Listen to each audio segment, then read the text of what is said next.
ورنہ سو جاتا اور میرے رسول مصلی بچھا کے کھڑے ہو جاتے.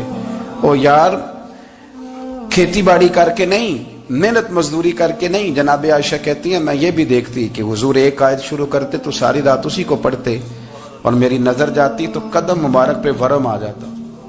یار نماز پڑھ پڑھ کے, اتنی مشقت کر کے, اتنی جد و جہد کر کے ورم آ گیا. یا رسول اللہ اتنی محنت کیوں کرتے ہو؟ فرمایا افلا اکون عبدا شکورا, کیا میں اپنے رب کا شکر گزار بندہ نہ بنوں؟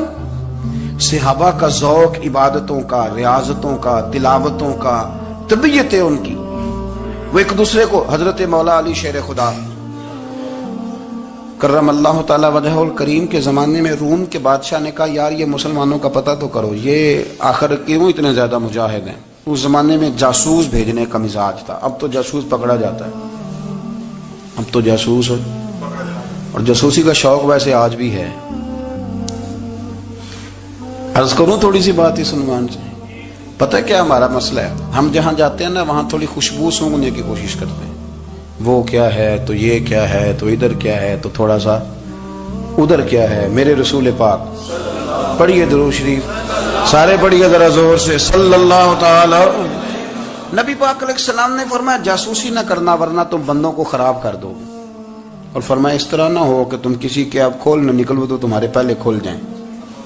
یہ جو ذوق ہے نا یہ ختم کریں, چھوڑیں. مطلب آپ کس چکر میں پڑے ہوئے ہیں, اتنی زیادہ توجہ کرنے کی کیا ضرورت ہے. نے کام سے کام رکھیں, اس میں بندہ تھوڑا سا نا آسان رہتا ہے. یہ جو بہت زیادہ ٹٹولنے والے لوگ ہوتے ہیں نا وہ بےچارے پھر عمر ٹٹولتے ہی گزار دیتے ہیں, اس لیے کہ مزاج ہی بہت پکا ہے. گوری کا منہ کھول کے اندر تک ہاتھ ڈالنا, تو پھر کئی دفعہ سامنے سے بچھو بھی لڑ جاتا, خرابی ہوتی. تو جاسوسی کی جاتی تھی. اس نے بھی جاسوس بھیجے کیونکہ قبیلوں کے لوگ تھے, کچھ مسلم کچھ کافر, پہچانے نہیں جاتے تھے لوگ.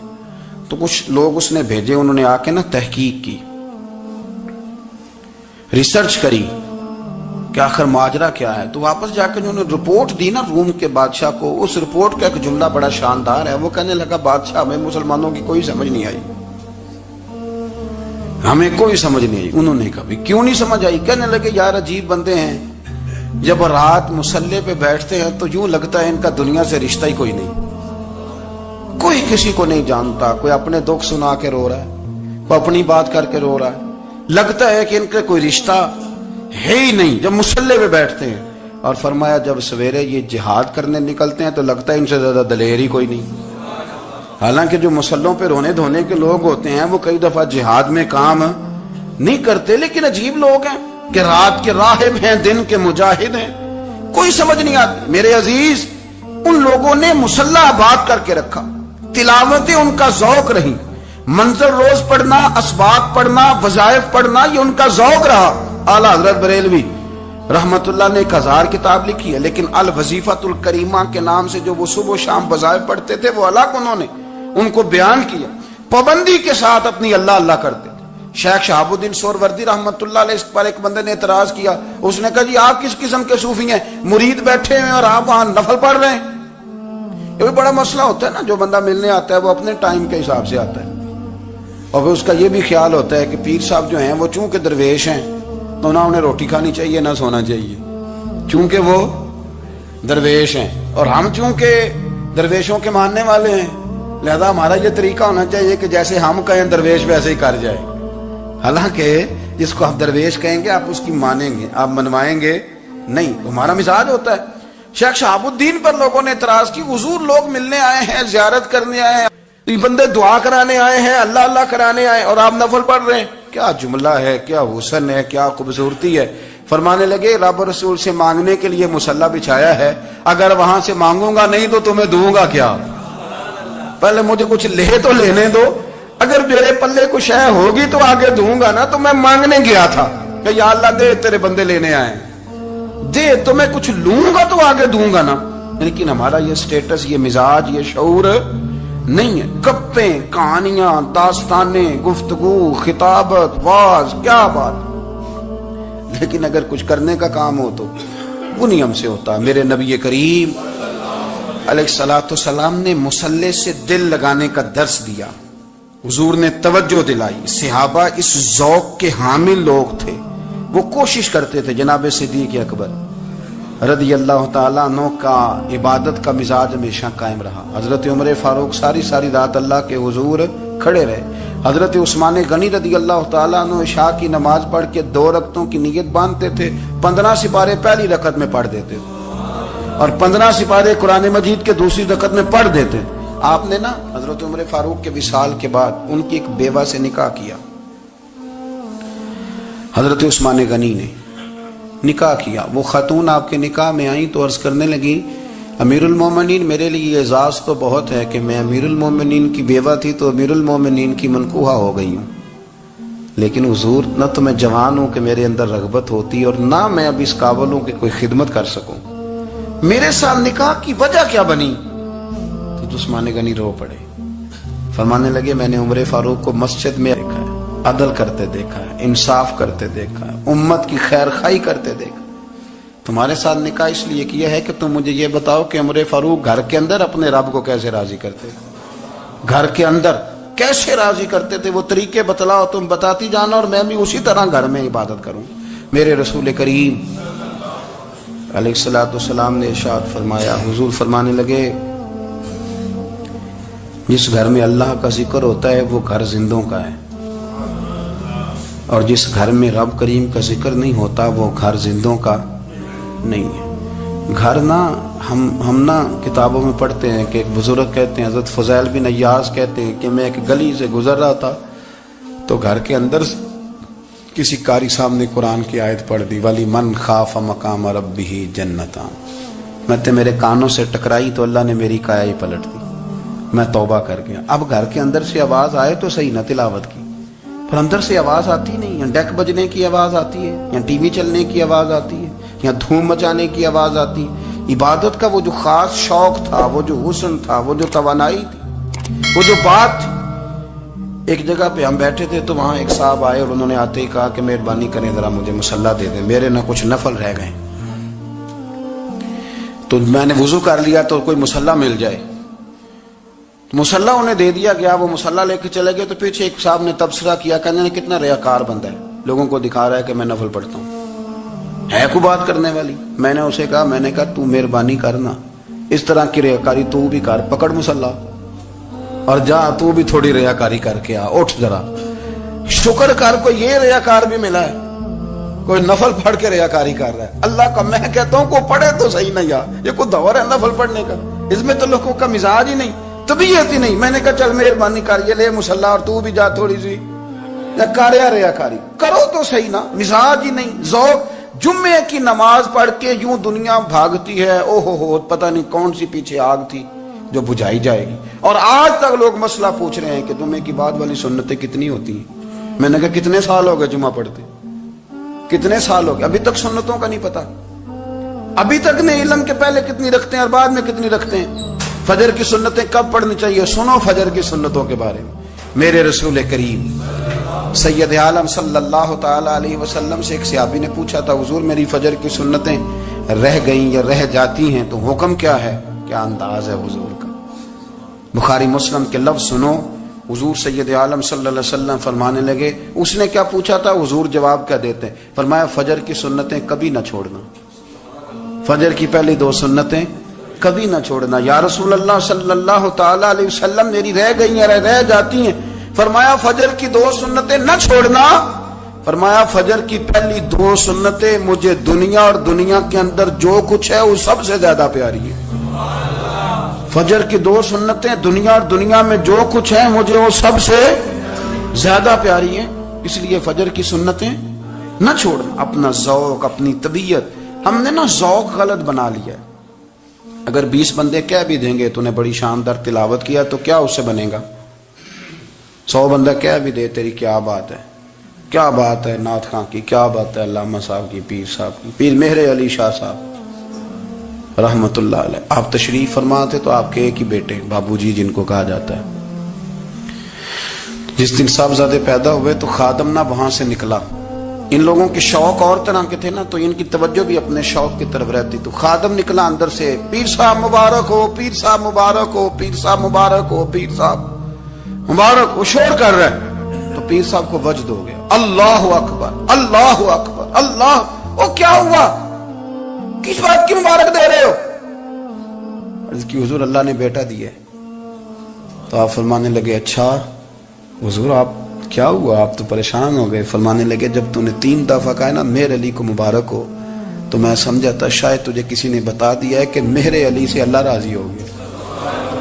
میں سمجھا تھا کہ شاید تو یہ خبر لے کے آیا ہے کہ کسی نے بتایا ہے کہ مجھے آج خبر ملی ہے کہ مہر علی سے رب اچھا پتر ہوا ہے، الحمدللہ اللہ کا شکر ہے، پر میرے لیے مبارک کا دن وہ ہوگا جب میرا رب کہے گا کہ میں مہر علی سے راضی ہوں، میرے محبوب کہیں گے کہ میں مہر علی سے۔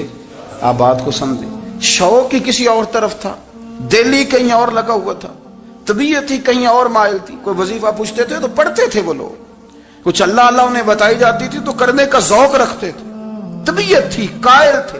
حضرت ربیع کہتے ہیں میں بڑی دور سے سفر کر کے گیا حضرت اویس کرنی سے ملنے، بڑی دور سے، اور جب میں پہنچا تو فجر کا وقت تھا، تو حضرت اویس کرنی کو میں نے پا لیا، تو وہ نماز پڑھ کے نا قرآن شریف لے کے بیٹھ گئے۔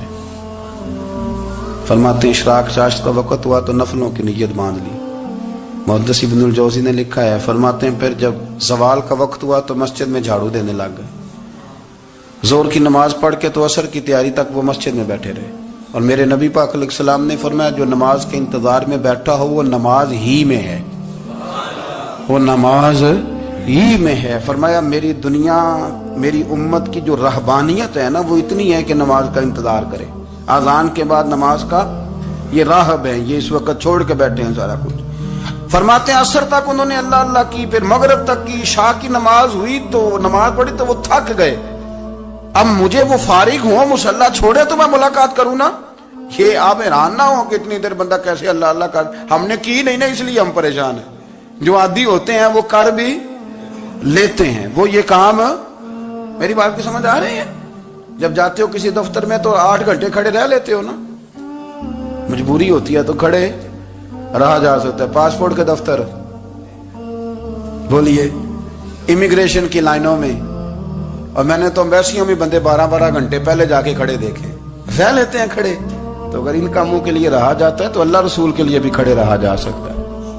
تو فرمانے لگے کہ جب عشاء کی نماز کے بعد آخر انسان تھے، تھک گئے، نیند کا غلبہ ہوا تو تھوڑی ایسے آنکھ بند ہوئی تو کھلی تو رونے لگے۔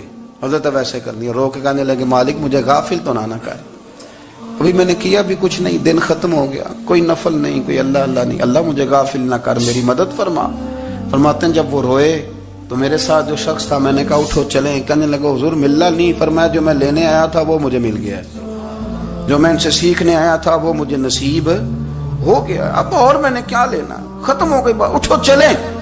اللہ کے بندوں نے حضرت ربیعہ بن کعب اسلمی رضی اللہ تعالیٰ عنہ فرماتے ہیں، کہتے ہیں جب بنو قریظہ اور بنو نذیر یہودیوں کے ساتھ حضور علیہ السلام نے جنگ کا اعلان فرمایا تو وہ دشمن ہو گئے، ہمیں خطرہ تھا کہ وہ رات کو کہیں محبوب کو تکلیف نہ دیں، تو کچھ لوگ نا تلواریں لے کے نبی پاک کے دروازے پہ پہرے داری کرتے تھے۔ گن مین رکھنا حرام نہیں، اگر کسی کو واقعی خطرہ ہو تو اس کے لیے سنت بھی ہے۔ حضرت علی المرتضیٰ تلوار لے کے حضور کے گھر کا پہرا دیتے تھے۔ حضرت ربیعہ بن کعب اسلمی رضی اللہ تعالیٰ عنہ فرماتے ہیں کہ رات میری ڈیوٹی تھی کہ میں حضور کے گھر کا پہرا دوں گا، تو فرماتے ہیں میں باہر سن رہا تھا، ساری رات ہی میرے نبی پاک نے اللہ کی تسبیح پڑھی، ساری رات، کبھی تسبیح، کبھی تحلیل، کبھی تحمید، کبھی تکبیر، ساری رات۔ فرماتے ہیں ساری رات حضور پڑھتے رہے اور ساری رات ہی میں سنتا رہا، مجھے اونگ آ گئی، میری آنکھ لگ گئی، حضور ابھی پڑھ رہے تھے، میں تھک کے سو گیا۔ اور فرماتے ہیں جب میری آنکھ دوبارہ سے کھلی تو میرے کانوں میں پھر کوئی چیز گونجی، تو میں نے کان لگایا تو میرے حبیب ابھی بھی اللہ کو یاد کر رہے، ساری رات حضور رب کی عبادت کرتے۔ اسی لیے تو کہا یا ایھا المزمل قم اللیل الا قلیلا، حبیب ساری رات تو نہ جاگا کر، تھوڑا آرام بھی کر لیا کر۔ میرے بھائی اپنا مصلی، اپنی عبادات، اپنے وظائف، اللہ اللہ جو آپ نے کسی سے سیکھی ہے اس کو کبھی کمزور نہ ہونے دیں۔ شجرہ شریف جو کسی بزرگ سے آپ لے لیتے ہیں تو کیا رسم ہے کوئی؟ اس پہ کچھ لکھا ہوتا ہے، وہ پڑھنے کے لیے دیا جاتا ہے، اس پہ لکھا ہوتا ہے کہ یہ اللہ اللہ آپ نے کرنی ہے۔ ساری زندگی کسی اسکول میں داخل ہو گئے اور وہاں جا کے آپ نصاب ہی نہ پڑھیں، کتاب ہی نہ کھولیں تو پاس ہو جائیں گے؟ وہ کہتے ہیں میں 20 سال جاتا رہا ملا کچھ نہیں. تو آپ نے لیا کیا ہے؟ ایک اتنی سی کتاب تھی, اس کو تو کھول کے آپ دیکھ نہیں سکے, اس کے وظائف تک تو رسائی نہ ہوئی, اس لیے کہ اللہ اللہ کرنا مشکل ہے اور تصویر کھنچانا یہ آسان کام ہے. تو جو آسان ہے اس طرف ہماری توجہ لگی رہتی ہے اور جو مشکل ہے اس طرف ہم ذوق پیدا نہیں کرتے. یا ایھا الناس اعبدوا ربکم, کسی کو شریک نہ بناؤ, وانتم تعلمون, اور تم جانتے بھی ہو, تمہیں خبر بھی, تمہیں پتہ ہے کہ عبادت اللہ کی کرنی چاہیے, تمہیں پتہ ہے کہ نماز پڑھنی چاہیے, تم جانتے ہو کہ نوافل ادا کرنے چاہیے, تمہیں پتہ ہے کہ سجدے آنکھیں بند کر کے جھوٹ کی زندگی جی کے اپنے ساتھ بددیانتی کر کے دھوکہ دے کے اپنے آپ کو دائیں بائیں اپنے آپ کو کہیں مصروف رکھ کے کچھ وقت ضائع تو کر لیتے ہو, پر تمہیں پتہ تو ہے نا کہ عبادت اللہ کی کرنی, تمہیں اس کی خبر ہے. فرمایا اس رب کی, دیکھیں نا انسان پر اگر کوئی شخص نیکی کر دیتا ہے, احسان کر دیتا ہے, تو انسان اس کے سامنے پھر گردن نہیں اٹھا سکتا, یار یہ میرے مشکل وقت کا دوست ہے, اس نے میرے ساتھ نیکی کی ہے, کبھی بھی گردن نہیں اٹھائے گا, جھکا کے رکھے گا. تو اگر عام کوئی نیکی کر دے تو اس کے سامنے انسان کبھی گردن نہیں اٹھاتا, تو جو رب ساری نعمتیں عطا فرمائے, جو کہے کہ تیری تخلیق میں نے کی, تجھ سے پہلوں کو بھی پیدا میں نے کیا, تیرے لیے زمین کا بچھونا بھی میں نے بچھایا, آسمان کی چھت بھی میں نے لگائی, تیرے لیے زمین سے ساری اناج کو, پھل کو, کھیتیوں کو نکالا بھی تیرے لیے, اب تو اس طرح کر کہ تو میری عبادت کر, تو میری بارگاہ میں جھک جا. بہت سارے نشے لوگوں کو لگے ہوئے ہوتے ہیں, ہر آدمی کوئی نہ کوئی نشہ کرتا ہے, کوئی دولت کا کرتا ہے, کوئی شہرت کا کرتا ہے, کوئی اپنی تعریف کا نشہ کرتا ہے, 2-4 لوگوں سے تعریف سن کے مطمئن ہو جاتا ہے. ناراض تو نہیں ہوگے اس جملے سے؟ آپ کرتے ہیں لوگ دولت کا نشہ بھی, یہ جب نقصان ہوتا ہے تو بندے بیمار نہیں ہو جاتے, پیسے ڈوب جاتے ہیں تو لوگ بیمار نہیں ہو جاتے, تو اس کا مطلب یہ ہوتا ہے کہ نشہ ٹوٹ گیا ہے. اب بہک ہوئے ہیں نا تھوڑے سے تو کانپتے ہیں, تڑپتے ہیں, پریشان. نشہ ہی اسی طرح ہی کرتا ہے نا, نہیں ملتا تو پریشان ہوتا ہے. یہ سارے نشے ہیں, مختلف قسم کا نشہ. اب مانتے نہیں اس بات کو, تسلیم نہیں کرتے, کیونکہ تسلیم کرنا بڑا مشکل کام ہے, اس کے لیے تو بڑی ساری چیزیں جو ہے وہ دبوچ کے اور بڑی سارے رستے پھلانگ کے آنا پڑتا ہے, تو بڑا مشکل ہے ماننا, ورنہ کرتے ہیں ہم, ہمارا مزاج ہے. یہ گھومنے پھرنے کا, دنیا دیکھنے کا بھی ایک نشہ ہے, یہ بہت ساری باتیں کرنے کا بھی ایک نشہ ہے, گپ شپ کا بھی ایک نشہ ہے. 2-4 لوگوں کی جب تک پگڑیاں نہ کھول لیں, بعض لوگوں کو نیند نہیں آتی. یہ غیبت کا, چغلی کا, بددیانتی کا, یہ بھی ایک نشہ ہے. اس پر ملا رومی رحمت اللہ نے بڑا کلام لکھا ہے, وہ کہتے ہیں مانگ کے کھانے کا بھی نشہ ہے, مانگ کے کھانے کا بھی نشہ ہے. وہ کہتے ہیں کہ ایک بھیک مانگنے والی خاتون تھی, تو بادشاہ کے پاس بھیک مانگنے آئی, تو بادشاہ کو پسند آ گئی, اس نے شادی کر لی. اب اس کو عادت تھی بھیک مانگ کے کھانے کی, تو وہ کنیزوں سے کہا کرتی تھی کہ فٹافٹ نہ روٹی لے کے آیا کرو, میں 2-3 دفعہ مانگوں تو پھر لایا کرو, چونکہ ایک نشہ ہے نا, تو میں مانگوں 2-4 دفعہ تو پھر. تو انسان بہت سارے نشے کرتا ہے, یہ مانتا نہیں. یہ موبائل, یہ فیس بک, یہ سارے نشے ہی ہیں. اپنی فوٹو لگا لینا, سارا دن اسی کو دیکھتے رہنا. اور بڑے بڑے سیانے بندے جو وزادار ہیں, بڑے وزادار لوگ ہیں, لیکن وہ بھی سنجیدگی کے قائل نہیں, اس طرح کے نشوں کا شکار ہیں. یہ سارے نشے ہیں جو ہم نے پال لیے. ہمارے صوفیاء, ہمارے بزرگ فرماتے ہیں کہ تم اس طرح کرو, اگر سارے نشوں سے بچنا چاہتے ہو تو سجدے کا نشہ شروع کرو, سجدے کا نشہ شروع کرو. یہ نا اقبال کہتے ہیں, ہو عطار ہو, رومی ہو, رازی. آپ بات کو سمجھیں, عطار ہو, رومی ہو, رازی ہو, غزالی ہو, کچھ ہاتھ نہیں آتا بے آہ سحرگاہی. کہتے ہیں بہت بڑا صوفی ہو جیسے فرید الدین عطار تھے, بہت بڑا تصوف کا امام ہو جیسے امام غزالی تھے, بہت بڑا تفسیر کا استاد ہو جیسے امام رازی ہو. عطار ہو, رومی ہو, رازی ہو, غزالی ہو پر کچھ ہاتھ نہیں آتا بے آہ سحر گاہی. اگر سویرے اٹھ کے روتا نہیں نا اللہ کی بارگاہ میں, اگر تہجد نہیں نہ پڑھتا تو کچھ ہاتھ نہیں آتا بے آہ سحر گاہی. پھر اس کو کوئی چیز نصیب. میری بات کی سمجھ آ رہی ہے آپ حضرات؟ جب تک آپ سویرے نہیں اٹھتے, آپ اللہ اللہ نہیں کرتے, آپ کو نوافل کا چسکا نہیں, عبادت کا مزہ نہیں, فرمایا میری عبادت کرو, یہ شوق پیدا کرو, میں نے تمہیں پیدا کیا ہے. ہم لوگوں کے نشے مختلف نشے, بڑا عجیب رنگ ہے. محفل کی صدارت کرنے والے بڑے پیر صاحب, بڑے القابات, او بیچ میں سے بندہ تلاش کرنے سے بھی نہیں مل رہا, اتنے بڑے لقب ہیں اس کے. لیکن وہ سج سنور کے 2.5 گھنٹے بیٹھا رہا محفل میں, اور نماز کا وقت آیا تو اس نے مختصر سی پڑھی, وہ نکل گیا. ہلکے سے سجدے کیے. او اتنا بڑا عشق رسول نعت کا, او ہو کیا بات ہے. اور عشق رسول کا بہت بڑا پیغام پر, بہت بڑا مبلغ, اور بیچارہ سمجھ ہی نہیں سکا کہ اللہ کے رسول نے فرمایا تو نماز پڑھ میری آنکھیں ٹھنڈی ہو جائیں گی. تو یہ نشے کے عادی تو ہیں پر حقیقت کے قائل نہیں ہیں. یہ بس ٹھیک ہے, خوابوں کی دنیا میں لوگ زندہ ہیں, پر جن کو یہ جو نشہ تھا نا عبادت کا, یہ میرے رسول پاک کی چاہت ہے, یہ میرے نبی کریم علیہ السلام کی. آپ دیکھیں نا حضور مہینوں جا کے غار حرا میں بیٹھتے. کیا وہاں تبلیغ کرتے تھے؟ کوئی کتاب لکھتے تھے؟ رسول کریم علیہ السلام مہینہ رہتے غار حرا میں. کوئی نہ مجھے دیکھے, کوئی نہ مجھے ملے. حضور یہاں کیا ہے؟ فرمایا میں اپنے رب کی عبادت کروں گا. نبی کریم علیہ السلام نے سجدوں کے ساتھ پتھروں اور پہاڑوں کو آباد کر دیا, سجدوں کے ساتھ. آپ کا سجدہ آپ کو بہت ساری چیزوں سے چھڑا لیتا ہے, یہ بہت ساری جگہوں سے جھکنے سے بچا لیتا ہے. صوفیاء اولیاء یہ کیا کرتے تھے؟ یہ سجدے کا ذوق ہی تو پیدا کرتے تھے.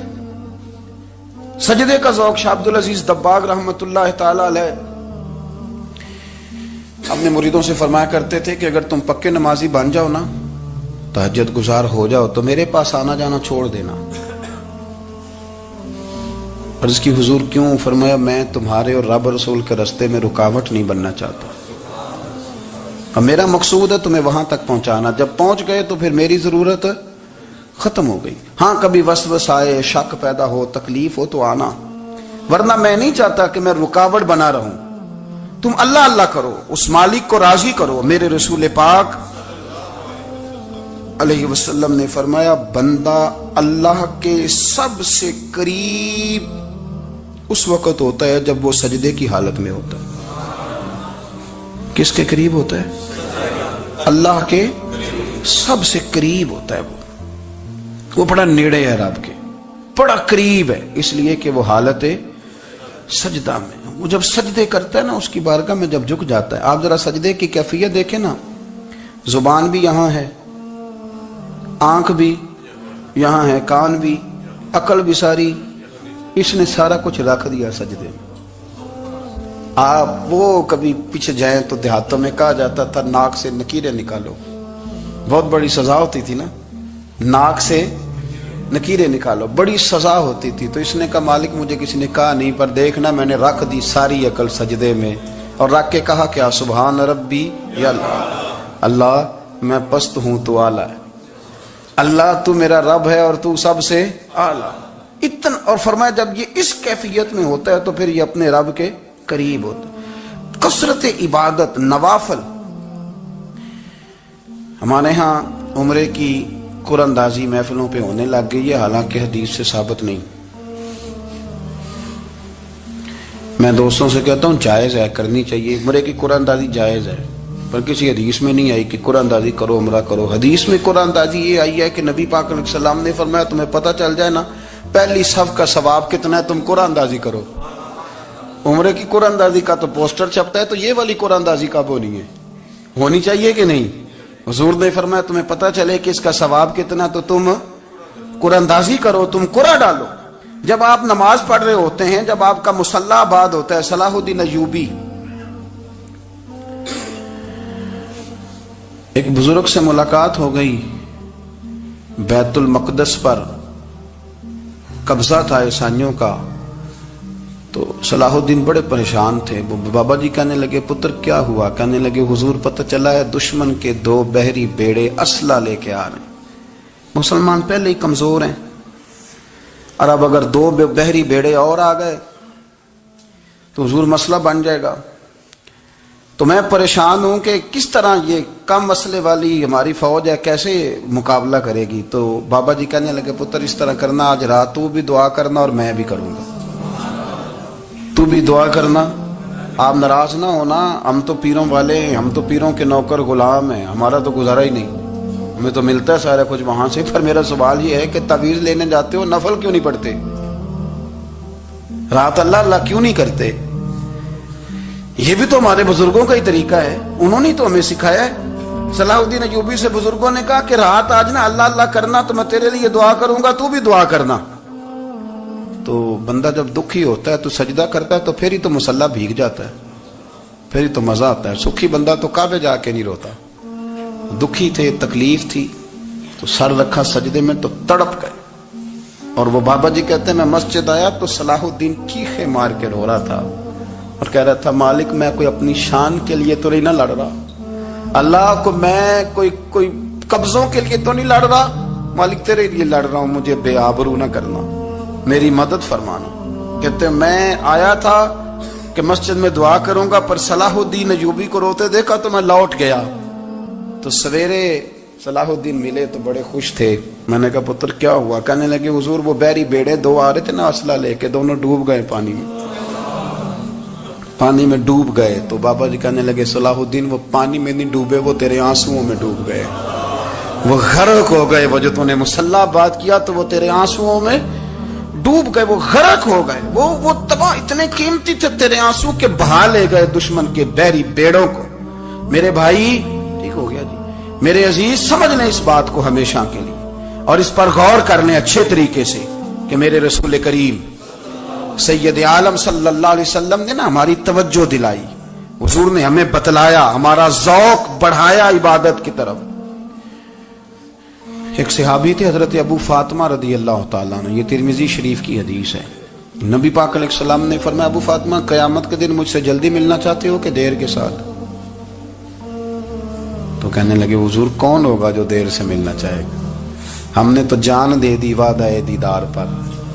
اعلیٰ حضرت فرماتے ہیں جان دے دی وعدہ اور نقد اپنا دام ہو ہی جائے گا. مجھے لگتا ہے کہ یہ سودا نقد و نقد ہو جانا ہے, چونکہ ہم نے جان دے دی وعدہ دیدار پر. آپ نے وعدہ کیا تھا کہ مریں گے تو پھر زیارت ہوگی, تو مر گئے ہم زیارت کی خاطر. جان دے دی وعدہ دیدار پر, تو نقد اپنا دام ہو ہی جائے گا. اے رضا ہر کام کا ایک وقت ہے, دل کو بھی آرام ہو ہی جائے گا. تو حضرت ابو فاطمہ رضی اللہ تعالیٰ عنہ سے نبی پاک صلی اللہ علیہ وسلم نے فرمایا جلدی ملنا چاہتے ہو کہ دیر سے؟ عرض کی حضور فٹافٹ ملنا ہے, میں نے قیامت کے دن آپ سے جلدی ملنا ہے. تو نبی پاک علیہ السلام نے فرمایا پھر اس طرح کرنا, دنیا میں رہ کے سجدے زیادہ کرنا, پھر سجدے زیادہ کرنا, قیامت میں ملاقات جلدی ہو جائے گی, قرب ملے گا تمہیں. اپنے بچوں کے اندر دیکھیں نا, ہم شوق پیدا کرتے ہیں, ہمیں صحیح لفظ نہیں بولنے آتے پر ہم بچوں میں شوق پیدا کرتے ہیں کہ پتر ڈاکٹر بن جائے گا تو بڑا نفع کرے گا, تو لوگوں کی خدمت کرے گا, ملک و ملت کی خدمت کرے گا, تیرے ابا کا نام روشن ہوگا, تیرے دادا کی تعریفیں ہوں گی. ہم یہ ذوق پیدا کرتے ہیں. ہم اپنے نوجوانوں کے اندر یہ فکر پیدا کرتے ہیں, انہیں ہم سمجھاتے ہیں کہ میاں جب تم پڑھو گے محنت کرو گے تو فلاں آدمی کی طرح تمہارا نام ہوگا. یہ جتنا ذوق ہم بچوں کے اندر ان چیزوں کا پیدا کرتے, ہمیں حکم ہے کسی طرح ہم ذوق پیدا کریں کہ پتر نماز پڑھے گا تو اللہ راضی ہو جائے گا, تو سجدہ کرے گا. دیکھیں نا میرے رسول کریم علیہ السلام نے فرمایا 7 سال کے بچے کو مسجد لے کے جاؤ, یعنی اسے شوق دلاؤ, اس کے اندر یہ خاصیت پیدا کرو کہ اس کا دل کرے مسجد میں جانے کا, اس کے اندر یہ خصوصیات لاؤ کہ وہ ہمارے ہاں نا ہر چیز کو پروموٹ کیا جا رہا ہے, ہر چیز کو, یعنی سر سنگیت سکھانے کے لیے اکیڈمیاں بن گئی ہیں, ہر شے پروموٹ ہو رہی ہے. عبادت کا جذبہ کم ہوتا جا رہا ہے, اللہ اللہ کا ذوق ہمارے اندر نہیں رہا.